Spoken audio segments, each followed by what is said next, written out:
Estamos de volta ao programa Conexão aqui pela sua TV Metrópole. Lembrando que nós temos reprise desse programa na segunda-feira, às 8h30 da noite, hein?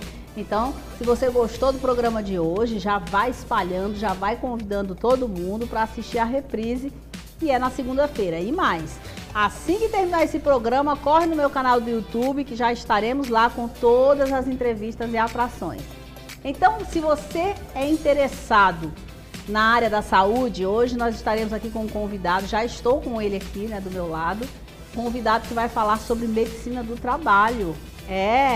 Então atenção você empregador e atenção você empregado, porque as informações aqui, tenho certeza, vão ser de grande valia para todas as duas situações. Vocês vão conhecer agora, pode até cortar para ele, porque vocês vão conhecer agora um médico especialista em medicina do trabalho, Dr. Tiago Salles.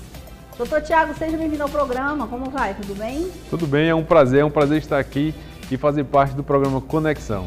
Muito obrigado pela sua presença, muito obrigado por poder trazer um pouco do seu conhecimento e do seu trabalho, né, da sua experiência para quem está nos assistindo. Então vamos começar falando sobre a medicina do trabalho. Excelente. Quando ela é utilizada? Em que momento? Excelente, é interessante porque a medicina do trabalho ela é uma especialidade médica. Assim como a cardiologia, a ginecologia, né, que são bem mais conhecidas, ela é uma especialidade médica, requer estudo, requer um título de especialista, né? E ela envolve todo o trabalho formal, tanto em empresas públicas, privadas, e ela cuida da saúde do trabalhador como um todo. É interessante que a medicina do trabalho é como se fosse uma gestão de saúde, como um secretário de saúde de um município, a gente pode colocar assim. A gente tem algumas empresas, por exemplo, a empresa que eu trabalho, eu cuido de mais de 20 mil pessoas, né? É como se fosse uma cidade de interior. E a gente tem que fazer todo um planejamento anual de tudo aquilo que vai envolver a saúde desses trabalhadores, as datas comemorativas, as datas que o próprio Ministério da Saúde recomenda, controle de diabetes, de colesterol, de pressão alta. A gente faz campanhas de vacinação. Enfim, a gente faz a prevenção da saúde do trabalhador, né? E a gente cuida de todo o tempo, desde a admissão até a demissão, para que ele tenha saúde em todo esse tempo. Demissão, admissão e durante todo o período, não é isso? Exatamente. Então isso é muito bom para as empresas, né? É excelente, né? Então, o empresário, para o empresário, existe até um estudo, Sônia, que a cada R$1 gasto, na verdade o estudo foi em dólar, mas a cada $1, né, que é gasto na prevenção da saúde do trabalhador, o empresário economiza $5. Então, para o empresário que ele está nos assistindo, se ele pensa assim, eu quero economizar, a gente está vivendo e saindo de um tempo de crise, onde está todo mundo olhando para a melhor forma de economizar. E aí entra a pergunta, né? O que é a promoção, o que é essa prevenção que o doutor está falando? Essa prevenção é, por exemplo, uma vacinação. A vacinação, ela economiza, na verdade, $6. A gente está falando de média, né? E aí, um outro campo muito interessante é a saúde mental. A saúde mental se economiza quase $15 a cada $1 investido em saúde mental, se economiza quase $15. É muito interessante porque as pessoas estão saindo de uma pandemia, novas relações interpessoais, novos conflitos, e cuidar da saúde mental está cada vez mais aí em xeque. E cada empresário que se dedica a cuidar da saúde mental, ele vai ter um retorno. A gente está falando de retorno financeiro, mas claro, a saúde do bem mais precioso das empresas, que são os colaboradores, né, vai ter esse retorno. E é claro que o colaborador saudável para a empresa é muito melhor do que um colaborador doente, afastado. Sim. Então realmente a prevenção é muito importante. A saúde do trabalhador, a saúde do colaborador, ela geralmente está atrelada com o RH das empresas, né? Então o RH que ele pensa no vale transporte, que ele pensa no vale alimentação, em outros benefícios, plano de saúde, ele também precisa pensar nessa parte de saúde do trabalhador, na saúde da trabalhadora.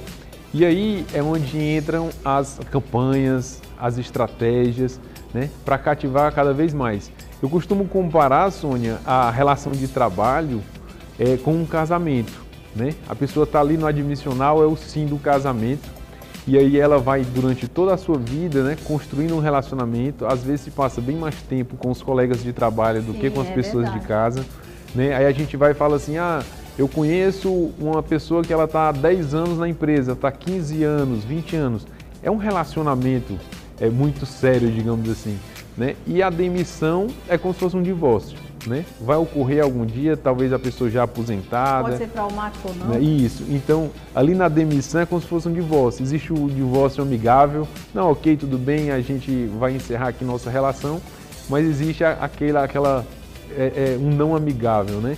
Onde tem uma doença, um histórico de doença, uma mágoa, uma rejeição, né? E aí é onde entram os processos, as queixas, os atestados, né? Então essa complexidade do mundo ali do ambiente de trabalho não é só flores, né? Então existem, por isso que a medicina do trabalho, eu digo que cuida da admissão, a admissão, a demissão, mas aquele meio campo ali, ele é bem complexo. Né? Existe o trabalhador que não adoece, mas existe o trabalhador que adoece e coloca atestado. Tem um dado interessante, Sônia, que foi um estudo do SESI nacional, que ele viu que, na verdade, um atestado que chega na empresa, a 8ª causa é realmente a doença. Olha que interessante. Boa parte dos atestados, a causa, na verdade, é a insatisfação com o trabalho, mau interesse com o gestor, raiva do gestor, dos processos da empresa, ou porque queria fazer alguma outra coisa. Enfim, existem 7 causas, e a última, a 8ª, é que não, eu realmente estava doente, sem condições de trabalhar, e por isso que emiti um atestado, fui em busca de um atestado. Então a gente vê que esse cenário no Brasil de atestado é bem complexo. Dá para identificar se uma pessoa está tentando um atestado com um quadro, dizendo que está com um quadro de ansiedade, que ela não vai dizer ansiedade, ela vai falar alguns sintomas aí, né? Dá para identificar quando ela está inventando que está com esse quadro? É interessante que eu tenho, né, na minha formação, tenho 15 anos de formado e eu já atuei também no pronto-socorro, no Frotinho da Messejana.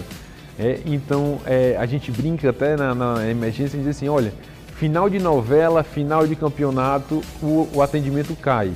Né? Exatamente porque tem essa procura que talvez, digamos assim, seja indevida. Né?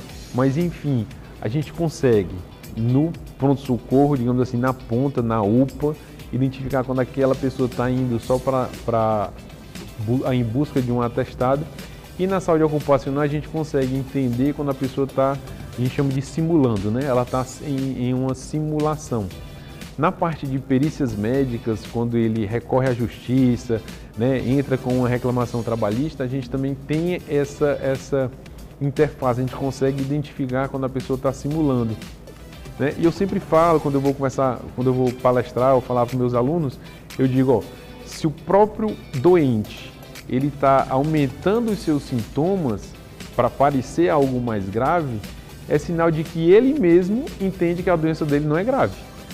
Porque se ele aumenta, se ele diz, olha, cara, eu sinto dor de cabeça 3 vezes na semana, enquanto que é 1 vez no mês, ele mesmo compreende que a doença dele não é tão grave e ele precisa mentir, precisa simular, aumentar, né, para poder parecer mais grave. Então ele mesmo sabe que não é. Quais são os casos mais comuns que aparecem quando é essa questão do funcionário?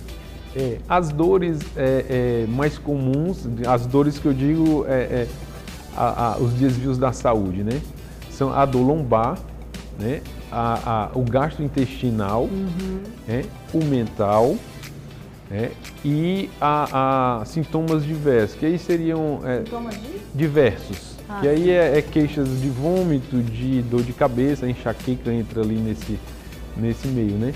Então as dores osteomusculares são, diria, as campeãs, né? E aí a gastrointestinal ela é muito comum, é bem interessante, as pessoas realmente se alimentam mal ou têm diversas queixas relacionadas à alimentação, né? Independente se é no trabalho ou não, existe muito essa queixa, né? E a mental, a saúde mental está sempre ali pontuando também.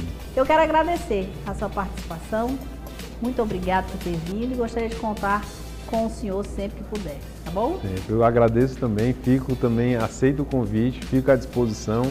Quero dar um grande abraço para o Posidônio Peixoto, esse grande homem, né, presidente e fundador da TV Metrópole, a você, Sônia e Paula, e o nosso amigo em comum, Robson Ramalho, um grande abraço.